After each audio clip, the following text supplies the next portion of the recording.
Hi friends, welcome back to అనులోకి logs అండి. ఈరోజు గార్లిక్ పెప్పర్ చికెన్ ఎలా చేయాలో చూపిస్తున్నాను. కేజీ చికెన్కి కావాల్సిన పదార్థాలు: వెల్లుల్లి 50 గ్రాములు, పచ్చిధనియాల పొడి 30 గ్రాములు, సోంపు 1 స్పూను, మిరియాలు 1 స్పూను, మిర్చి 8, కరివేపాకు, అలాగే ఇంకా అల్లము కొంచెం తీసుకోవాలి. తీసుకొని ఇంకా ఆనియన్స్ 2 కట్ చేసుకున్నాను, టమాటాలు 2 కట్ చేసుకొని పెట్టుకున్నాను. ఇంకా చికెన్ వచ్చేసి క్లీన్ చేసేసుకొని పక్కన పెట్టుకోవాలి. ఆ తర్వాత ఇప్పుడు చూపించినవి అవన్నీ పేస్ట్ చేసుకోవాలండి. మిక్సీ గిన్నె తీసుకొని పేస్ట్ చేసేసుకోవాలి. ఇంకా మిర్చి వేసుకోవాలి, కరివేపాకు వేసుకోవాలి, ఇవన్నీ పేస్ట్ చేసేసుకోవాలి మెత్తగా. ఇంకా వచ్చేసి ఎల్లిపాయలు కొంచెం ఎక్కువ తీసుకోవాలండి. ఇందులోకి 50 గ్రాములు అని చెప్పాను కదా, కేజీ చికెన్కి 50 గ్రాములు ఎల్లిపాయలు పడతాయి. ఎల్లిపాయలు ఎక్కువ ఉండాలి చికెన్లో.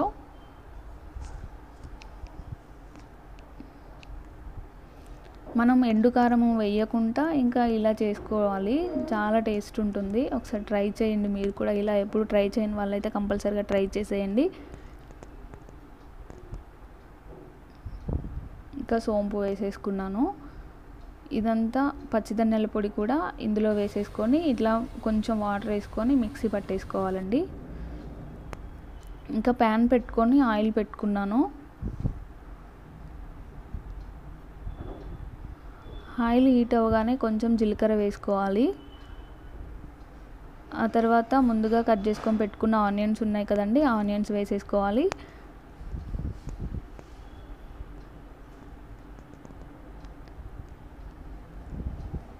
కొంచెం గ్రేవీ కావాలి కాబట్టి ఆనియన్స్ కొంచెం ఎక్కువ వేసుకోవాలి. తర్వాత ఇవి గోల్డెన్ కలర్లోకి వచ్చేంత వరకు వేయించేసుకోవాలండి. గోల్డెన్ బ్రౌన్ కలర్లోకి వచ్చిన తర్వాత చూపిస్తాను. చూడండి, ఈ కలర్లోకి వచ్చిన తర్వాత ఇంకా ఇప్పుడు కట్ చేసుకున్న టమాటా ఉన్నాయి కదా, ఆ టమాటా వేసుకొని ఒక 2 మినిట్స్ మగ్గనిచ్చుకోవాలి ఇలా.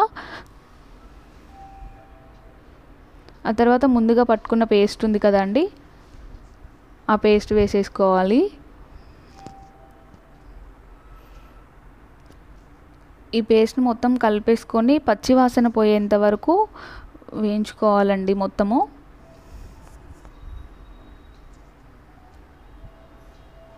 ఇంకా స్మెల్ అయితే చాలా బాగా వస్తుందండి. మొత్తం వేయించేసుకోవాలి. మొత్తం ఈ కలర్లోకి వచ్చిన తర్వాత మనం చికెన్ వేసేసుకోవాలి. ఇప్పుడు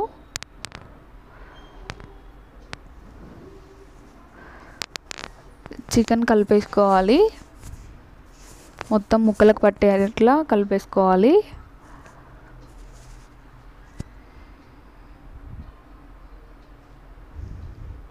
ఆ తర్వాత కొంచెం పసుపు వేసుకోవాలి. తర్వాత గరం మసాలా ఉంటుంది కదా అండి, అదొక స్పూను, 1 స్పూన్ వచ్చేసి సాల్ట్ వేసుకున్నాను. ఇది వేసుకొని మొత్తం కలిపేసుకొని ఇంకా మూత పెట్టేసుకోవాలండి. మూత పెట్టేసుకొని ఆయిల్ పైకి వచ్చేంత వరకు ఉండాలి. ఆయిల్ వచ్చేస్తుంది పైకి, ఆయిల్ వచ్చేంత వరకు మూత పెట్టుకొని మగ్గనిచ్చుకోవాలి. కొంచెం మధ్యలో కలిపేసుకోండి, లేకపోతే అడుగు మాడిపోతుంది. మీడియం ఫ్లేమ్లో పెట్టుకోండి, స్టవ్ అనేది హైలో పెట్టుకోవద్దు.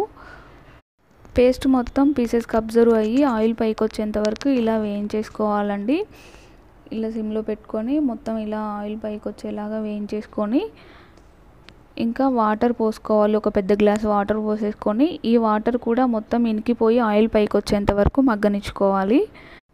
చూసారు కదా అండి, వాటర్ అంతా ఇనికిపోయింది, ఇంకా ఆయిల్ పైకి వచ్చేసింది. ఇలా మొత్తం ఇలా మగ్గిన తర్వాత మొత్తం ఒకసారి కలిపేసుకోవాలి. ఇంకా పేస్ట్ మొత్తం ముక్కలకు పట్టేస్తుంది. ఇంకా ఇందులో ఎండుమిర్చి కారం వేసుకోవాల్సిన అవసరం కూడా లేదండి. చాలా టేస్ట్ వస్తుంది. ఇలా చేసుకోండి, ఒకసారి ట్రై చేయండి మీరు కూడా. ఇంకా ఇప్పుడు ఇందులోకి వచ్చేసి పెప్పర్ పౌడర్ 1 స్పూన్ వేసేసుకోవాలి. ఇప్పుడు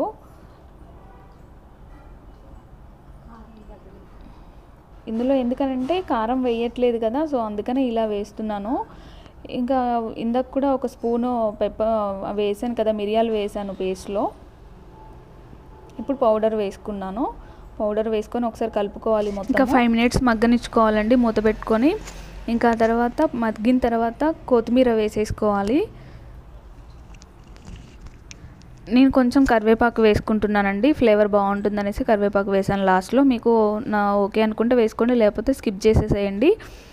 ఇంకా ఇలా కలుపుకొని ఇంకొక 2 మినిట్స్ మూత పెట్టేసుకొని స్టవ్ ఆఫ్ చేసేసుకోవడమే అండి. చూసారు కదా అండి, చాలా బాగుంటుంది, సింపుల్ వేలో చేసేసుకోవచ్చు. ఇంకా టేస్ట్ అయితే మసాలా ఫ్లేవర్తో చాలా బాగుంటుందండి. మీరు కూడా ఒకసారి ట్రై చేయండి ఇలా. మా వీడియో కనుక మీకు నచ్చినట్టయితే లైక్ చేయండి, షేర్ చేయండి, అలాగే సబ్స్క్రైబ్ చేసుకోండి మా ఛానల్ని. Thank you so much.